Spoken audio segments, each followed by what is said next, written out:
주님 앞에 나와 주님께 경배할 수 있도록 도와주심을 인하여 감사를 드리옵나이다. 오 주님, 이 시간 저희가 온 마음을 다하여 신령과 진정으로 하나님께 예배할 수 있도록 도와주시고, 주님께서 저에게 주시는 음성을 들을 수 있는 그러한 귀한 시간 허락하여 주시옵소서. 이 시간 성령님께서 저희와 함께하여 주시기를 바라오며 예수님 이름으로 기도드리옵나이다. 아멘.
우리를 사랑으로 인도하시는 하나님 아버지, 제초의 땅에 기초를 세우시고 오늘날 우리에게 생명을 공급하시니 참으로 감사합니다.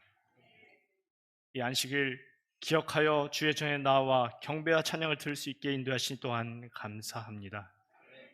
하나님 아버지, 24년도에 새롭게 시작되는 모든 계획들이 주님의 믿음 안에서 순조롭게 펼쳐질 수 있도록 인도하여 주시옵소서. 24년도에는 우리가 무엇을 하고 있는지 분명히 알게 하시고, 우리의 믿음이 약하여 불평과 원망보다는 예수님의 십자가를 의지하여 믿음과 확신을 가지고 전진할 수 있도록 인도하여 주시옵소서. 하나님 아버지, 아버지를 잃은 슬픔에 있는 정원주 장로님과 어머니를 잃은 잔티마 집사님의 유가족들에게 하나님의 위로하심과 부활의 소망으로 위로를 받을 수 있도록 인도하여 주시옵소서. 이 시간 주님의 말씀을 듣겠습니다. 말씀을 준비한 최한수 장로님 입술을 성령 하나님 주관하여 주시옵고, 이 말씀이 우리의 심령을 울려 내가 여기 있나이다, 나를 보내소서 라고 결심하며 영혼 구원 사업의 헌신을 할 수 있는 우리 모두가 되게 하여 주시옵소서. 이 한 시간 온전히 주님 홀로 영광 받아 오시기를 우리 주 예수님 이름으로 간절히 기도드립나이다.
특별한 찬양 너무나 감사합니다. 홍성교회 찬양대는 항상 힘찬 우렁찬 찬양 소리가 너무나 아름답습니다. 오늘 말씀을 시작하기 전에 우리 조경철 성도님, 여기 휠체어 타고 계신 우리 성도님의 가족들까지 다 오셨는데요. 이 사모님, 저쪽에 앉아 계시구나. 네, 조은아 성도님하고 그 자녀들, 수진이, 아진이, 우진이 이렇게 아이들까지 다 이렇게 오늘 참석을 해주셨습니다. 환영의 박수 한번 쳐주시기 바랍니다. 앞으로는 용성교회를 계속 저희 교회로 나오고 싶어 하시는 것 같습니다. 아마 여러분께서 많이 이렇게 협력해 주시고 이렇게 이 교회에서 자리 잡을 수 있도록 이렇게 사랑으로 이렇게 품어주시면 감사하겠습니다. 근데 오늘 저는 내가 나를 사랑하느냐 하는 그런 제목으로 말씀을 드리고자 합니다. 먼저 성경 말씀 마태복음 28장 19절에 있는 말씀을 함께 읽고 시작하도록 하겠습니다. 준비되셨으면 같이 읽겠습니다. 시작. 그러므로 너희는 가서 모든 민족을 제자로 삼아 아버지와 아들과 성령의 이름으로 침례를 베풀고 내가 너희에게 분부한 모든 것을 가르쳐 지키게 하라. 볼지어다 내가 세상 끝날까지 너희와 항상 함께 있으리라 하시니라. 네, 감사합니다. 예수님께서는 제자들을 부르셨습니다. 그리고 그들을 가르치시고 훈련하셔서 마지막에는 대사명을 맡기시고 세상으로 내보내셨습니다. 그 제자들도 마찬가지로 역시 제자를 또한 삼고 그들을 가르치고 훈련해서 세상으로 내보냈습니다. 이러한 제자 훈련의 과정이 계속 반복되어서 오늘날 우리도 구원의 진리를 깨닫게 되었고 우리도 예수님의 제자가 되었습니다. 이제는 누구 차례일까요? 우리 차례가 되었습니다. 우리도 이제 제자를 삼고 훈련할 차례가 된 것입니다. 그래서 저는 오늘 여러분들께 두 가지 질문을 던지면서 오늘 설교를 시작하려고 합니다. 네, 첫째, 제자가 되어 사명을 완수하는데 반드시 필요한 자격은 무엇일까? 한번 생각해 보시고요. 둘째, 우리는 어떻게 제자들을 삼을 것인가 하는 두 가지 질문을 던지면서 시작합니다. 제가 고등학교 1학년 때 사진입니다. 자주 함께 만나서 놀던 두 명의 친구가 있었습니다. 한 명은 지금 대천 중앙교회에 다니고 있는 최호연 장로이고요. 또 하나는 호주에 이민 가서 살고 있는 이의영이라는 친구였습니다. 안식일 오후라든가 그럴 때 함께 항상 모여서 함께 어떤 때는 대천 해수욕장에도 가고 어떤 때는 오서산에도 가기도 하고 저녁도 같이 먹으면서 이렇게 시간을 보내곤 했습니다. 그런데 그렇게 놀다 보면 돈이 많이 필요했겠죠? 네. 근데 언젠가는 한 친구가 수업료를 부모님께 받아서 아직까지 학교에 내지 않고 가지고 있었던 상태에 있었습니다. 근데 저희 세 명의 친구들이 이렇게 모이게 되었고, 그때도 무슨 뭐 때문인지 돈이 필요했습니다. 일단 가지고 있는 거 쓰고 보자 이야기하고 그냥 용감하게 그 돈을 이렇게 건드려서 썼습니다. 근데 그 다음에 이제 그 돈을 다시 채워 넣으려고 하니까 우리 방법이 없는 것입니다. 안 되는 거 어떻게 방법이 없는 것입니다. 그래서 저희가 고민을 하다가 서로 의논해서 결정한 것이 우리 그러면 복권을 한번 사보자. 그래서 같이 세 명이 무릎 꿇고 하나님께 간절히 기도를 하고 이 복권을 기도를 하고 복권을 샀습니다. 네, 과연 복권이 당첨이 됐을까요? 네, 물론 안 됐습니다. 오늘날 많은 사람들이 복권에 희망을 걸고 매주 복권을 이렇게 사고 있는 사람들이 있습니다. 경기가 안 좋거나 살기가 어려워지면 더 많은 복권이 팔린다고 하더라고요. 로또에 당첨되면 적게는 6, 7억에서 많게는 400억 이상의 당첨금을 이렇게 받을 수 있습니다. 그러나 정작 로또가 당첨된 경우에 그 사람들의 뒷 이야기를 들어보면 이 많은 경우에, 다는 아니지만 많은 경우에 이 더 불행해지는 경우가 아주 허다하다고 이야기를 합니다. 사람들은 이 돈만 있으면 행복해지리라고 생각하지만 돈은 절대로 사람을 행복하게 해주는 것이 못 됩니다. 성경 말씀 누가복음 12장 16절에 있는 말씀을 같이 한번 이렇게 교대로 한번 읽어볼까요? 여러분께서 짝수절 읽어주시고 제가 홀수절을 읽도록 하겠습니다.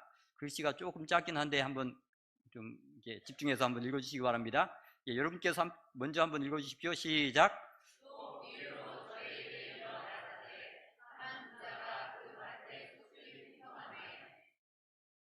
심중에 생각하여 가로되 내가 곡식 쌓아둘 곳이 없으니 어찌할꼬 하고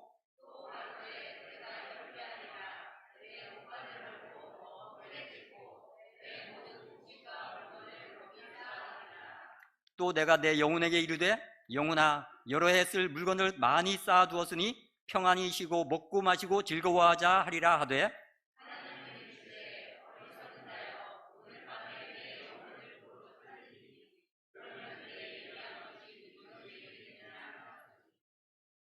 한번 생각해 봅시다. 어떤 사람이 만약 돈을 많이 벌어서 또한 저축을 많이 했다면 이제 그만 일을 하고 쉬면서 먹고 마시고 즐기고 싶은 생각이 드는 것이 어쩌면 당연한 일이 아니겠습니까? 그러나 하나님께서는 그런 사람에게 뭐라고 말씀하십니까? 어리석은 자여 오늘 밤에 내 영혼을 도로 찾으리니 그러면 내 예비한 것이 누구의 것이 되겠냐고 말씀하십니다. 마가복음 8장 36절에도 이런 말씀이 있습니다. 사람이 온 천하를 얻고도 제 목숨을 잃으면 무엇이 유익하리요 하는 그런 말씀이 있는데요. 이 재물은 우리에게 결코 행복을 가져다 주지 못한다는 사실입니다. 하지만 우리는 우리를 최고의 행복과 영생의 축복을 주시는 누구를 만나게 되었습니까? 예수님을 만나게 되었습니다. 우리가 만난 예수님은 그냥 아픈 사람들을 치료해주고 그냥 봉사하는 단순히 그런 선한 봉사자가 결코 아닙니다. 그분은 온 우주를 창조하시고 통치하시는 만왕의 왕이시고 만주의 주 대신 능력과 영광의 왕이신 하나님이신 것입니다. 그런 능력의 하나님 나라의 백성이 되어서 하나님의 일을 우리가 하게 된다면 그것은 우리에게 엄청난 특권이요 영광인 것입니다. 그러나 예수님의 제자가 되어서 하나님의 일을 하기 위해서는 반드시 필요한 그런 자격이 있어야 합니다. 그 자격은 과연 무엇일까요? 제가 군대를 제대하고 난 다음 날 바로 그냥 일을 하고 싶어서 돈을 벌고 싶어서 그때는 돈을 많이 따라다녔던 것 같아요. 그래서 읍내로 나가서 뭐 큰 마트나 관공서나 이렇게 쭉 돌면서 이렇게 들어가서 사무실마다 들어가서 혹시 일자리 없냐고 이렇게 물으면서 이렇게 다닌 적이 있습니다. 요즘은 뭐 교차로나 벼룩시장 그런 게 있었지만 그때는 그런 게 없었던 걸로 알고 있습니다. 그래서 직접 가서 이렇게 물어보고 했었는데요. 이 축협에 가서 이렇게 물어봤더니 저쪽 도로 끝쪽에 가면 축협 사료 창고가 있는데 거기 가서 한번 물어보라고 이야기하더라고요. 그래서 그곳에 가서 한번 이야기를 했더니 운전기사를 구하고 있긴 하다고 이렇게 이야기하더라고요. 그래서 얼른 주머니에서 꺼내서 면허증을 딱 꺼내 내밀었습니다. 그랬더니 그러면 이렇게 나와보라 하면서 바로 운전을 2.5톤 트럭을 이렇게 운전을 시켜보더라고요. 그래서 운전 2.5톤에 올라타고 한 2, 3km 되는 거리를 이렇게 갔다가 이제 다시 돌아왔습니다. 그랬더니 그것을 보고선 이 사장님께서 바로 다음 날부터 출근을 하라고 말씀을 하시더라고요. 그래서 몇 년 동안 사료 배달을 한 적이 있습니다. 그래서 이 사료 배달을 하면 차에서 사료를 이렇게 한 2포씩 이렇게 내려서 농가마다 이렇게 가서 배달을 하는데요. 어깨에다 2포씩 메거나 아니면 옆구리에 이렇게 2포를 찹니다. 어떤 데는 옆구리에 2포를 차고 어깨에다 2포를 메고 한 25kg짜리 4포를 그냥 딱 이렇게 하고서 이렇게 가서 딱 그러고 이렇게 높게 이렇게 쌓거든요. 쌓을 때 이렇게 옆구리 찼던 것도 딱 가면서 그냥 딱 던지면 두 개가 딱 가서 아주 멋지게 포개집니다. 뭐 그 사료 배달을 한 4, 5년 했으니까요. 뭐 그 정도는 안 되겠습니까? 지금도 물건을 들 때 옆구리에 딱 차면 그렇게 힘들지 않고 이렇게 잘 하고 있습니다. 사료 배달을 하는 데 있어서 이 자동차 운전 면허증은 반드시 꼭 필요한 그런 자격증이었습니다. 결혼 후에도 농사 짓고 이렇게 영업용 5톤차를 사서 영업을 한 적이 있습니다. 일하는 방법은 일반적으로 이 화물 소개소에 가서 이렇게 대기하고 있다가 일이 나오면 이렇게 짐을 실으러 갑니다. 보통 그 큰 차들은 오후에 이렇게 짐을 실어 놓았다가 그 다음날 새벽에 아침에 이렇게 출발하곤 합니다. 보통은 이쪽 지방에서 서울 쪽으로 짐을 싣고 올라갔다가 내려올 때는 빈 차로 내려가면 안 되니까 이렇게 그 값이 운임이 더 적게 받고서 이렇게 간단한 짐을 이렇게 싣고 내려옵니다. 올라갈 때는 제가 일할 때는 그 당시는 그랬습니다. 한 20만 원 정도 받고 올라가고 내려올 때는 한 10만 원 정도 받으면 이게 내려옵니다. 어떤 데는 7만 원, 8만 원짜리도 그냥 싣고 내려옵니다. 그렇게 하고 그 일이 가장 이렇게 다른 데서 가서 잠자는 것도 아니고 집에서 자면서 이렇게 일할 수 있는 아주 가장 좋은 방법이었습니다. 그렇다고 해서 다른 전라도나 강원도 부산으로 가는 짐이 나온다 할지라도 그것을 마다할 수는 없어요. 그래서 싫게 되었는데요. 제가 초보 운전 때였습니다. 영업용 초보 때요.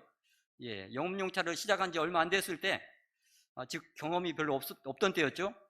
한 번은 저쪽 오천항에 가서 이 냉동 곤쟁이를 한 자 싣고 전라남도 고흥군 녹동항으로 가게 된 적이 있었습니다. 이 곤쟁이는 이 새우와 비슷하게 생긴 것이고요. 이 곤쟁이젓도 있더라고요. 아마 그것도 먹는 것 같아요. 이 냉동 곤쟁이는 수산 양식업에서 이 물고기 사료로 사용된다고 합니다.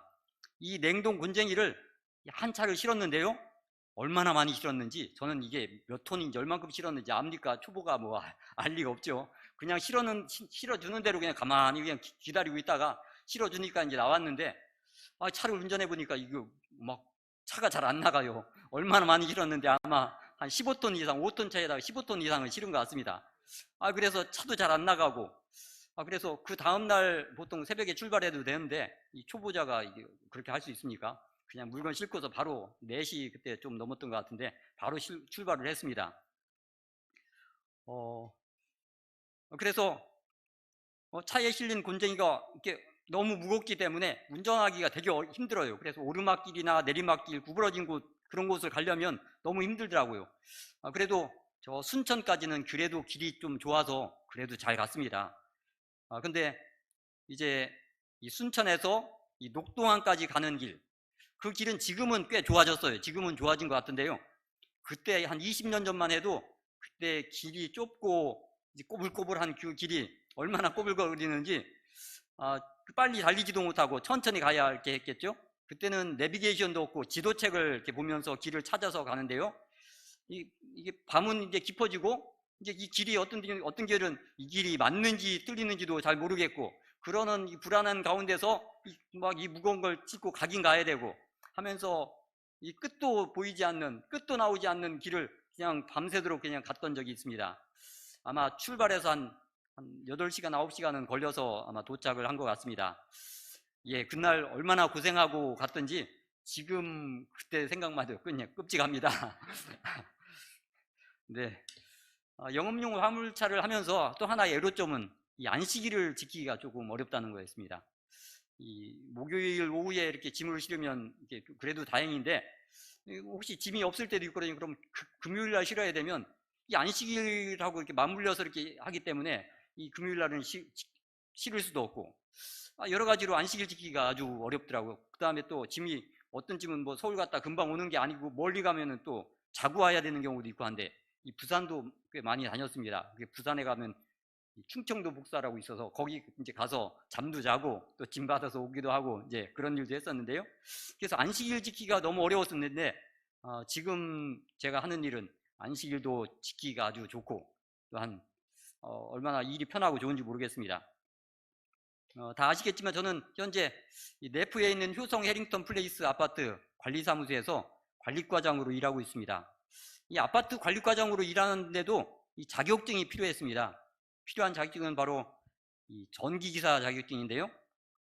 우연히 아파트 관리 사무소에서 다니는 어떤 분을 통해서 전기기사 자격증에 대해서 이야기를 듣게 되었습니다. 이 사진에서 보시는 제 옆에 있는 남자분, 이분이 저한테 소개를 해주셨는데요.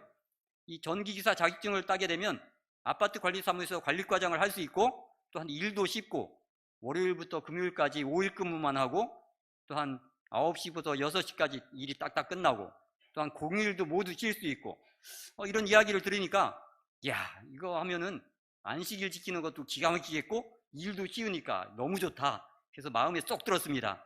그래서 이 자격증을 내가 꼭 따야겠다고 이렇게 결심을 하고 이제 알아보고 천안에 있는 학원에 이렇게 접수를 하고 이제 공부를 하기 시작했습니다. 그러나 공부하는 것이 그리 쉬운 일이 아니었습니다. 네, 초등학교 때나 중학교 때까지는 그래도 수학을 어느 정도 잘 했어요. 그렇지만 고등학교 때부터는 수학이 좀 어려워지더라고요. 근데 저는 또 이과도 아니고 문과였어요. 근데 이 수학 문제들은 무슨 벡터도 나오고 뭐도 나오고 막 하여간 이 이과도 알아야 되는 그런 문제들도 있더라고요. 그래서 야, 이건 너무 힘든 거고 그랬는데 그래도 무조건 했습니다. 그래서 열심히 하다 보니까 어쩌면은 자격을 따게 된 것은 하나님의 은혜였다는 생각이 듭니다. 지금은 9년차 경험 있는 능숙한 관리과장으로 일을 인정받으면서 잘 하고 있습니다. 성경 말씀 요한복음 21장의 말씀을 함께 보도록 하겠습니다. 21장 14절부터 있는 말씀을 이것도 한번 교독으로 한번 같이 교대로 한번 읽어보겠습니다. 여러분께서 짝수절 읽어주시고 제가 홀수를 읽도록 하겠습니다. 예, 준비되셨으면 자, 시작.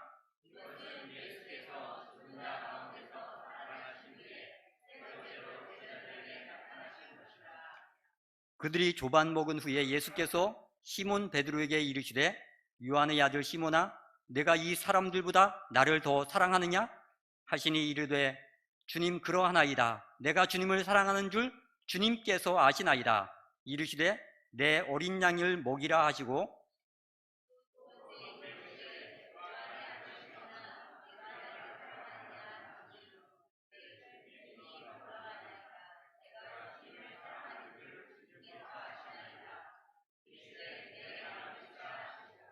세 번째 이르시되 요한의 아들 시몬아 내가 나를 사랑하느냐 하시니 주께서 세 번째 내가 나를 사랑하느냐 하심으로 베드로가 근심하여 이르되 주님 모든 것을 아시오매 내가 주님을 사랑하는 줄을 주님께서 아시나이다.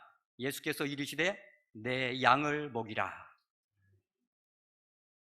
예수님께서는 공생의 초기에 어부 출신인 베드로와 안드레, 야고보와 요한 등 몇 명의 제자들을 나를 따라오너라. 내가 너희로 사람을 낚는 어부가 되리라고 이렇게 말씀하셨습니다. 제자들은 예수님의 말씀에 순종해서 배와 그물을 버리고 예수님을 따르기 시작했습니다. 그러나 예수님을 따라다니면서 예수님의 말씀을 듣고 하시는 일을 보고 그분과 교제하며 많은 시간을 보낼 수 있었습니다. 그러나 예수님을 따라다니다 보니까 가정살림이 어떻겠습니까? 아마 말이 아니었을 겁니다. 아주 경제적으로 어쩌면 집에서 부인이 아주 막 뭐라고 했을지 모르겠습니다. 네. 그래서 베드로와 몇몇 제자들은 이 때때로 시간이 나면은 이 배를 타고 바다로 나가서 고기를 잡곤 했습니다. 언젠가도 필요한 돈을 벌기 위해서 바다에 가서 배에서 그물을 던졌습니다. 근데 밤새도록 고기를 잡는다고 수고했는데 고기가 한 마리도 잡히지 않는 것입니다. 이제 날이 트고 이제 그 해가 떠오르고 예수님께서는 이제 그 군중들에게 가르치기 위해서 이렇게 나오셨고요. 예수님께서는 베드로의 배에 올라타셔서 이 해변에 있는 그 군중들에게 말씀을 가르치셨습니다. 이 말씀을 마치신 이후에 베드로에게 이야기를 합니다. 저쪽 깊은 데로 가서 그물을 한번 내려보아라 하고 베드로한테 이 말씀을 하셨습니다.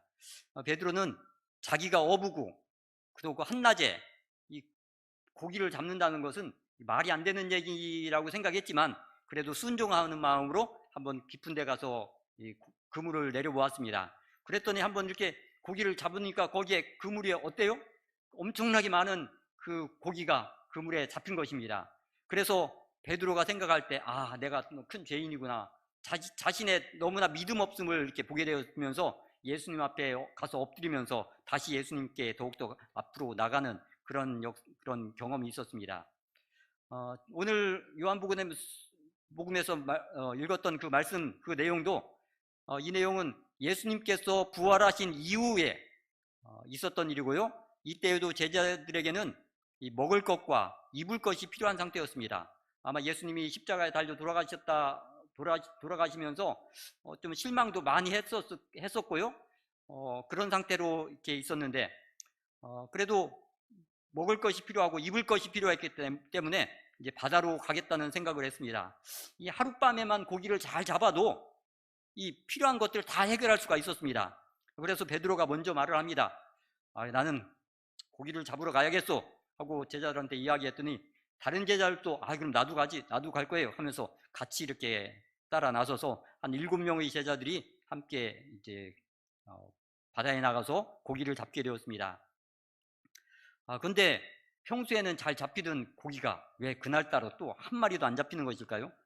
밤새도록 헛수고만 하고 고생만 무지하게 하면서 고기를 하나도 못 잡고 이제 날이 거의 새려가고 이제 동이 틀려고 할 때에 이제 그물을 이제 마무리하려고 이제 고기를 그만 잡으려고 오늘은 안 되는가 보다 이제 일을 끝내려고 하는 그런 상황이었는데 저쪽 해변 저쪽에서 멀찍이 있던 누군가가 이야기합니다. 거기 고기 좀 잡았습니까? 하고 이렇게 누군가 소리치는 거예요. 아니요, 고기 한 마리도 못 잡고 허탕만 쳤습니다 하고 얘기했더니 그럼 거기 배 오른편에 그물을 한번 던져보세요 하면서 이야기하는 거예요. 그래도 뭐 지금까지 하다가 한번 믿져봐야 본전이니까 한 번만 더 해보지 하면서 그물을 던졌습니다. 그래서 그물을 던졌더니 이게 웬일입니까? 그물을 당겨보니까 묵직하게 당겨지지가 않는 것입니다. 물고기가 그물에 가득 차서 푸덕푸덕 막 저기 펄펄 뛰고 하는데 와, 이거는 너무 놀라운 일이 일어난 것입니다. 이것은 누구만 할 수 있는 일인지 제자들은 이렇게 마음에 딱 생각을 할 수 있었을 것입니다. 그래서 그때 요한이 먼저 예수님을 알아보고 베드로에게 말합니다. 저기 주님이시다. 예수님께서는 해변에서 이 숯불을 피워 물고기를 굽고 또한 빵을 준비하셔서 제자들이 아침을 준비해 주셨습니다. 제자들은 그래서 맛있게 함께 식사를 할 수 있었죠. 근데 식사 이후에 예수님께서 베드로를 부르시면서 이렇게 말씀하십니다. 요한의 아들 시몬아, 내가 이 사람들보다 나를 더 사랑하느냐? 예, 그러하나이다. 내가 주님을 사랑하는 줄 주님께서 아십니다. 내 어린 양을 먹이라. 예, 주님. 조금 있다가 또 물으십니다. 요한의 아들 시몬아, 내가 나를 사랑하느냐? 주님, 그러하나이다. 내가 주님을 사랑하는 줄 주님께서 아십니다. 내 양을 치라. 또 얼마 있다가 또 3번째 물으셨습니다. 요한의 아들 시몬아, 내가 나를 사랑하느냐? 베드로는 이제 마음에 근심하면서 대답합니다. 주님, 모든 것을 아시오매 내가 주님을 사랑하는 줄 주님께서 아시지 않습니까? 그러면 내 양을 먹이라. 예수님께서는 부활하시고 하늘로 승천하시기 전에 복음 사업을 베드로에게 또한 제자들에게 맡기실 때 무엇을 물으시고 무엇을 확인하셨습니까?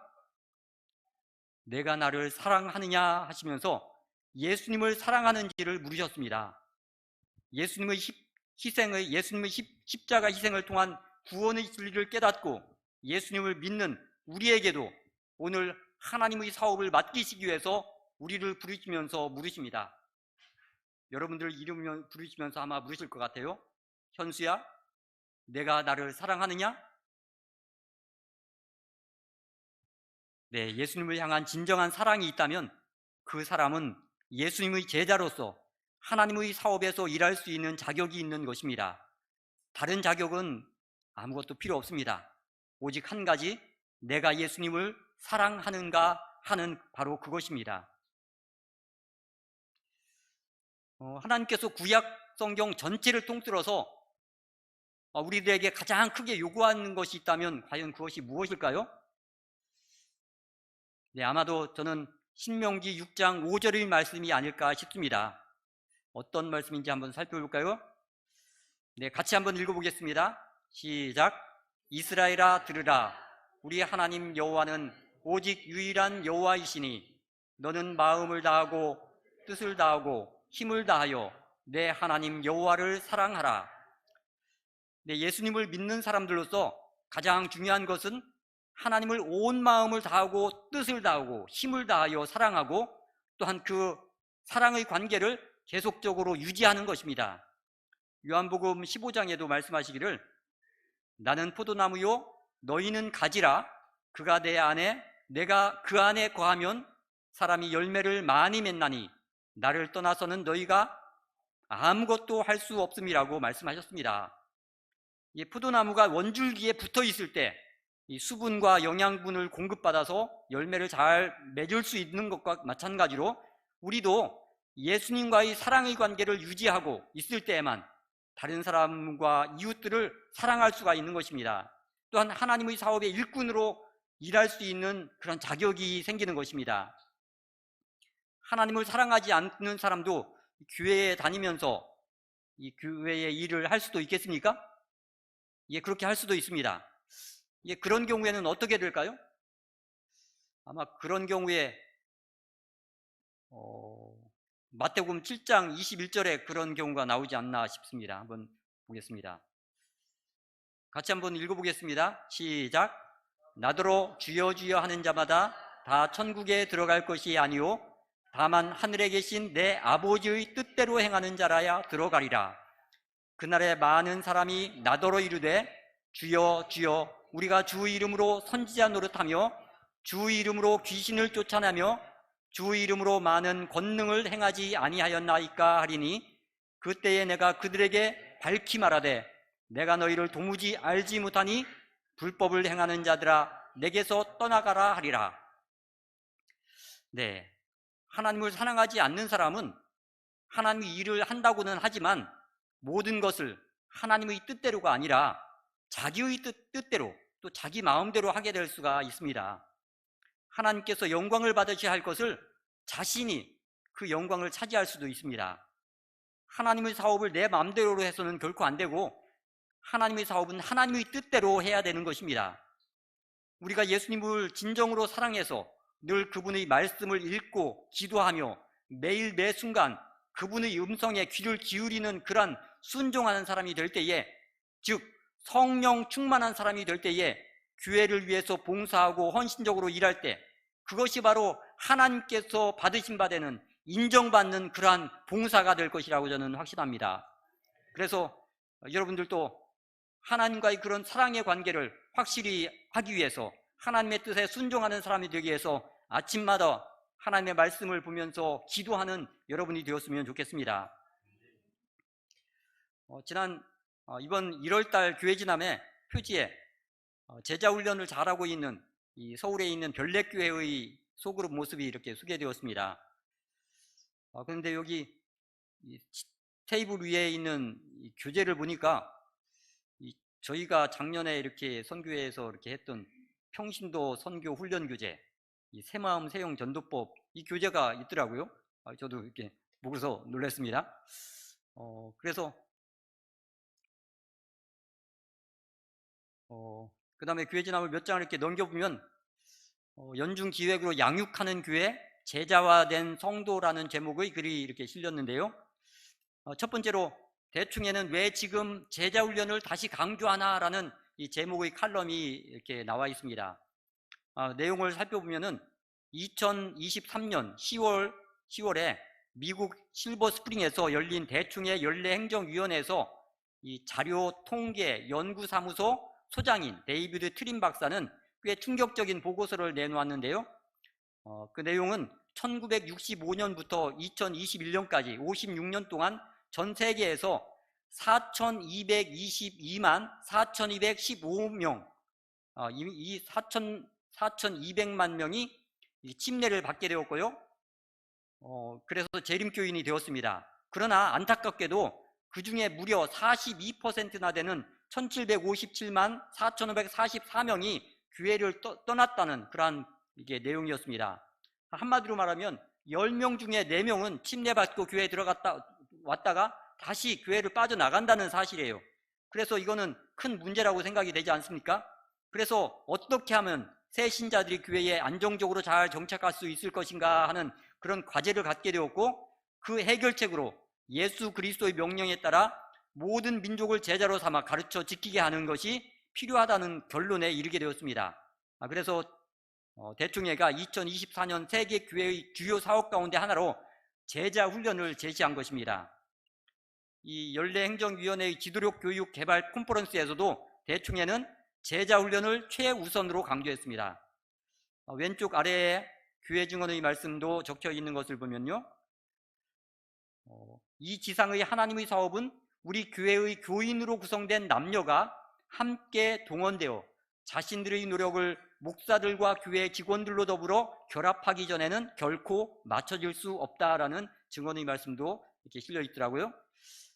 마지막 시대에 하나님의 복음 사업을 성공하기 위해서는 이 목사와 교회의 직원들, 이분들만 일해서는 결코 안 되고 교인들이 함께 협력해서 이 일을 이루어야 된다고 말씀하고 있는 것입니다. 모든 교인들이 단순히 취미나 문화 또는 혈연과 학연에 따라 교회에 그저 출석하는 것이 아니라 사명을 감당하는 제자로 바로 서야 한다는 것입니다. 지난 회기부터 전교인 선교운동, 즉 TMI 사업을 전개해온 이 대충회는 이제 모든 교우가 조직적으로 훈련받아서 충실한 제자가 되고, 제자로 또한 다른 사람들 제자로 삼는 그러한 사역에도 여러분들 적극적으로 참여할 것을 호소하고 있는 것입니다.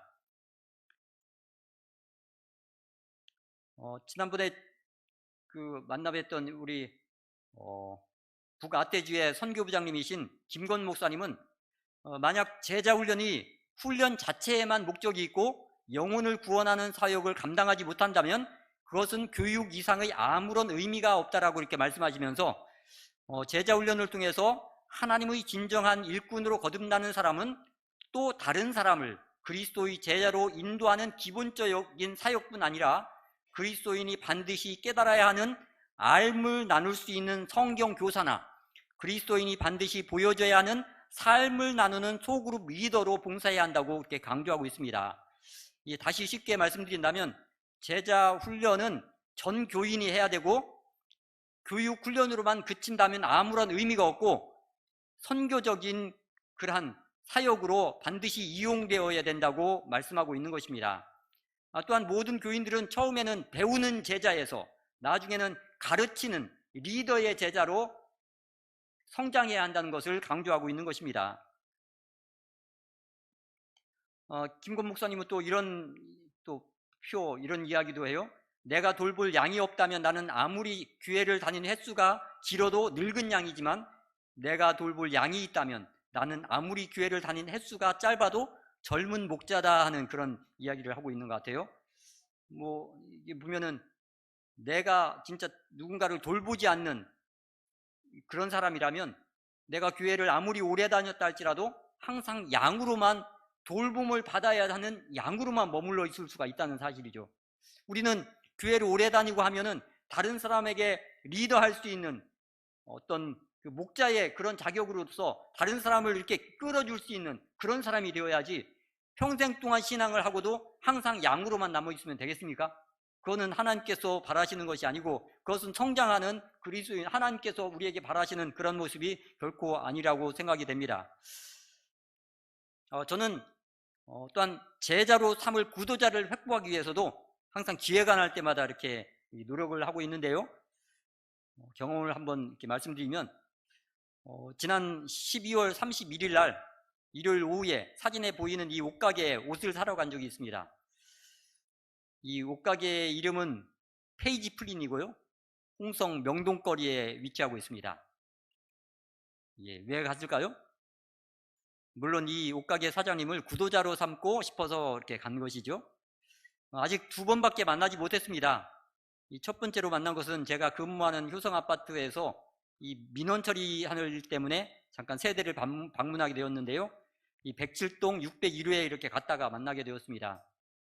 제가 원래는 말이 그렇게 적은 사람이고 그렇게 사교적인 사람이 못 되지만 그래도 누군가를 사귀기 위해서는 어떻게 해야 합니까? 말을 많이 해야 합니다. 네. 그래서 거기서 뭔가 처리를 하면서 이렇게 이야기를 걸었죠. 사모님, 이제 곧 출근하셔야 되죠? 몇 시에 나가시면 되나요? 10시 넘어서 나가면 돼요. 사모님 직장에 출근이 아니라 사업을 하실 것 같이 보이는데요. 아닌가요? 어떻게 하세요? 그냥 얼굴을 뵈니까 그냥 알겠는데요. 들어오시면서 얼굴 벌써 다 스캔을 다 하셨네요. 그런데 무슨 사업을 하시나요? 네, 조그만 가게예요. 뭐 하는 가게인지 여쭤봐도 될까요? 옷가게예요. 네, 그렇군요. 가게 위치가 어딘가요? 홍성 명동거리 CNA 맞은편에 있어요. 이 페이지 프린인데 혹시 아시나요? 어디쯤이에요? 그게 아니라 여자분들 오신가요? 하고 제가 또 물었죠. 그랬더니 네, 맞아요. 그럼 저희 집사람하고 옷 구경하러 한번 가겠습니다. 그래도 되죠? 그럼요. 꼭 오세요. 제가 잘해드릴게요.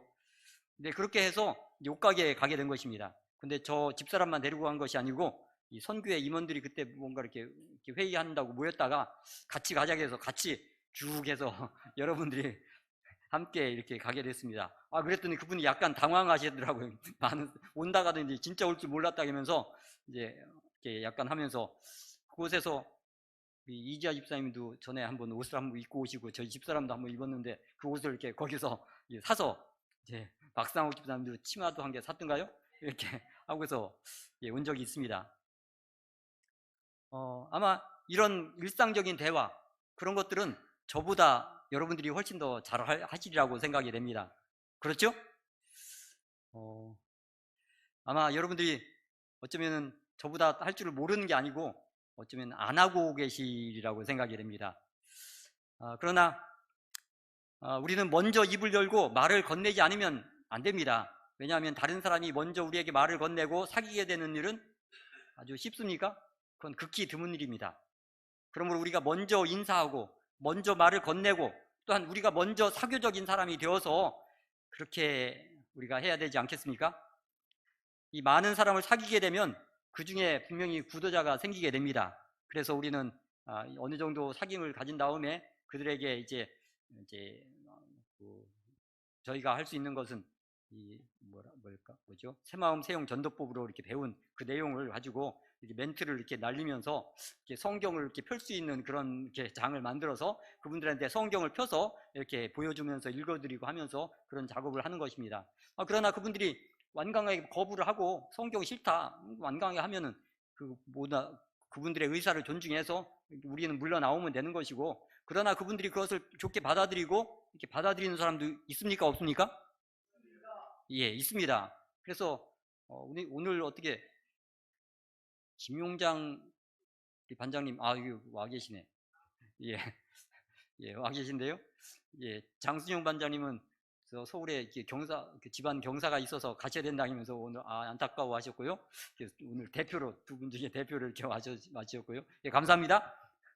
예, 혹시 우리 집사님들하고 이렇게 가서 이렇게 성경을 펴서 이렇게 이야기를 그때 할 때 혹시 마음에 어떠든가요? 거부감이 있던가요? 아니면 그냥 잘 들어주셨나요? 네, 감사합니다. 그렇게 들어주시면서 이렇게 교회도 나오시는 우리 분도 있습니다. 그래서 여러분 모두도 그런 자세로 항상 살아간다면 너무나 좋겠습니다. 우리가 예수님을 만났다면, 예수님이 어떤 분이신지 알게 되었다면, 예수님을 믿고 따르기로 결심했다면 우리는 우리가 가장 사랑하는 사람들, 즉 가족이나 친구나 이웃에게 예수님을 소개하는 일은 당연히 해야 하는 일이 아니겠습니까?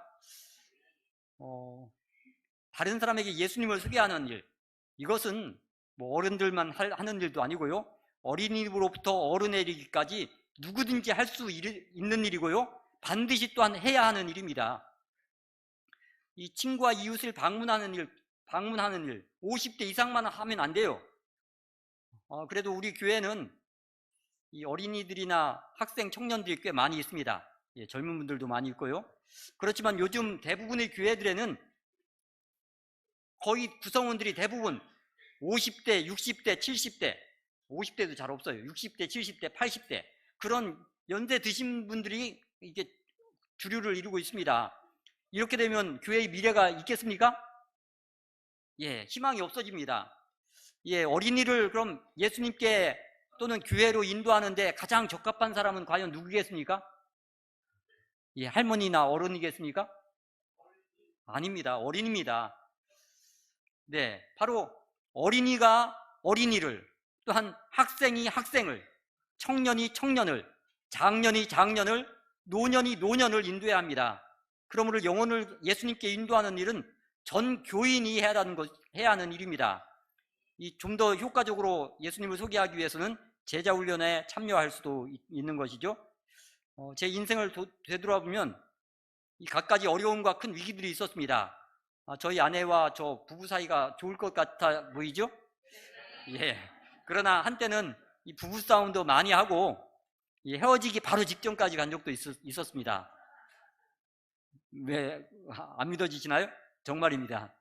경제적으로 어려워서 파산 직전으로 돼서 개인 회생을 신청했던 적도 있습니다.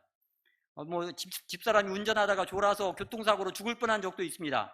그때 교통사고로 집사람은 이 췌장이 파열되어서 수술받고 그 이후로는 비장은 없고 췌장은 반쪽짜리로 살아가고 있습니다. 저도 운전하다가 사고로 죽을 뻔한 적도 있습니다. 그래도 하나님의 은혜로 이렇게 지켜주신 것 너무너무 감사합니다. 그래도 살면서 보람있고 행복했던 기억들은 이 교회에서 일하고 봉사했던 일들 뿐이라고 생각합니다. 예수님이 계셨기에 저는 모든 환난과 위기들을 잘 극복할 수 있었다고 생각이 합니다. 교회에서 활동을 하고 이렇게 힘든 일을 하다 보면은 힘든 일이나 제 자신의 일들을 잊어버릴 수가 있습니다. 교회 다니면서 마음의 기쁨을 얻을 수 있고 행복한 시간을 가질 수 있음에 감사하게 됩니다. 우리 지훈이가 교회에서 가끔씩은 제일 큰 목소리라 펑펑 울어대기는 하지만 그래도 교회를 좋아하고 씩씩하고 밝은 모습으로 잘 자라고 있어서 가장 보람있고 행복합니다. 이 세상의 삶에는 환난이나 위기가 찾아오는 것은 당연한 일입니다. 그러나 우리에게는 우리를 죽도록 사랑하시는 예수님이 있습니다. 능력의 예수님이 있습니다. 이 모든 문제의 해결사 예수님이 있습니다.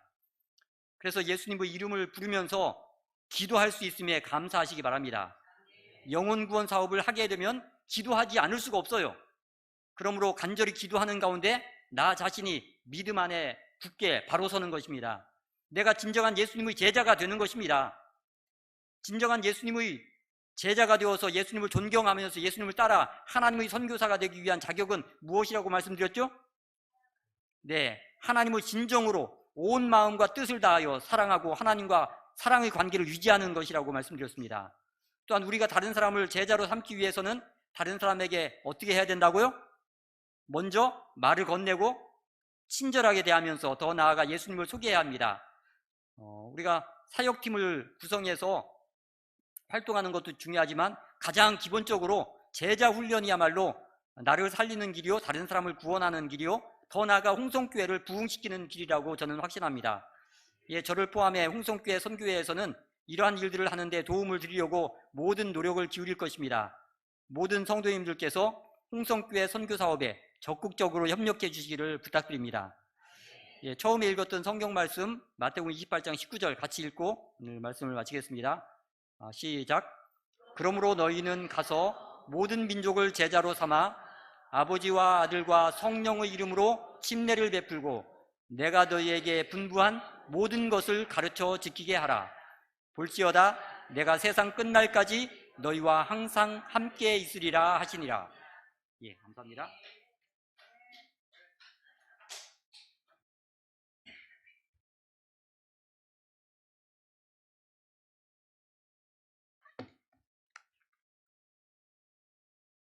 헌금 낭독문 읽겠습니다. 1월 13일 화 있을진저 너희 바리새인여 너희가 박하와 온양과 모든 채소의 11조를 들이되 공의와 하나님께 대한 사랑은 버리는도다. 그러나 이것도 행하고 저것도 버리지 아니하여야 할지니라. 누가복음 11장 42절 말씀. 헌금 수합하시겠습니다.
성부 성자 성령께 찬송 드리세 영광 찬송 드리세. 아멘.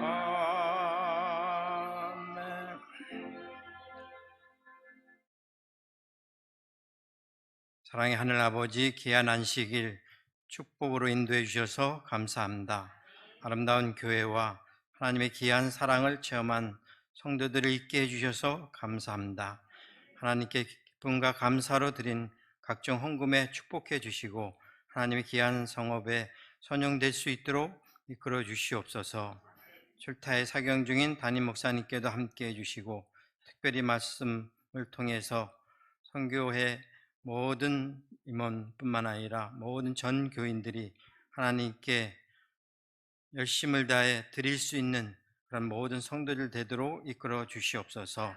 저희 모든 성도들에게 하늘의 영역과 또 지도력을 허락해 주셔서 홍성교회가 더욱 하나님의 귀한 교회가 되도록 이끌어 주시옵기를 예수님의 이름으로 기도하옵나이다.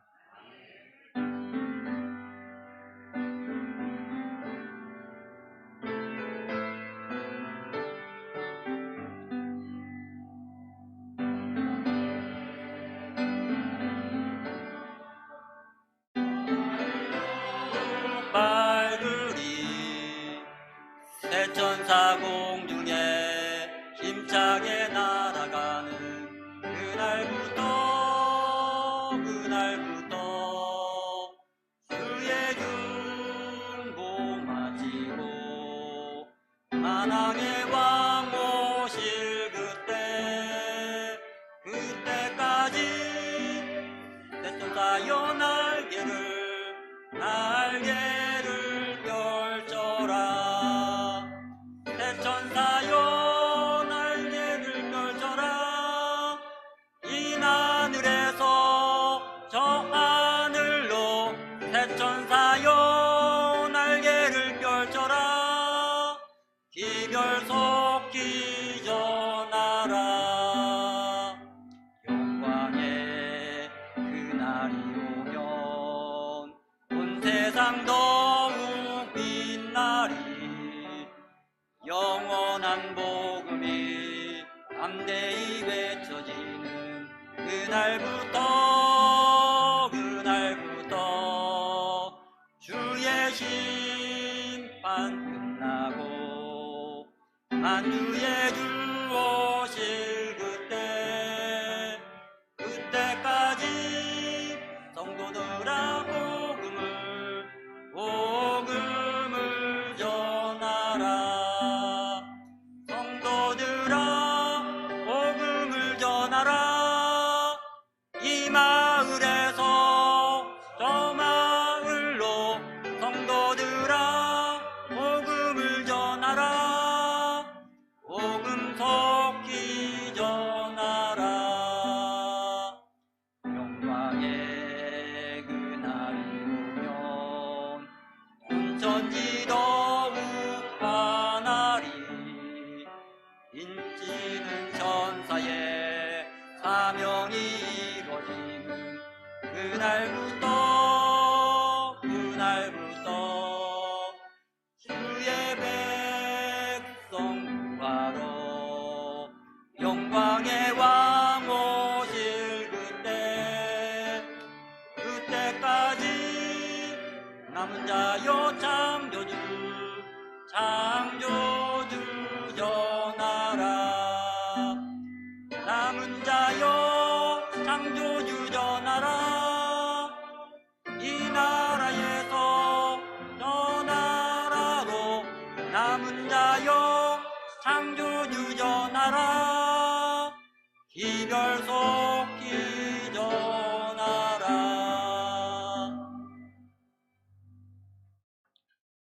하늘에 계신 우리 아버지, 저희로 하여금 하나님의 사랑을 알게 해주시고 예수님의 제자로 불러주심을 인하여 감사를 드립니다. 저희를 온 마음과 뜻을 다하여 주님을 사랑할 수 있도록 도와주시옵소서. 주님께서 저에게 맡겨주시는 사명을 기쁨으로 받아 감당할 수 있도록 저에게 능력과 힘을 허락하여 주시고 저희 마음과 열성을 허락하여 주시옵소서.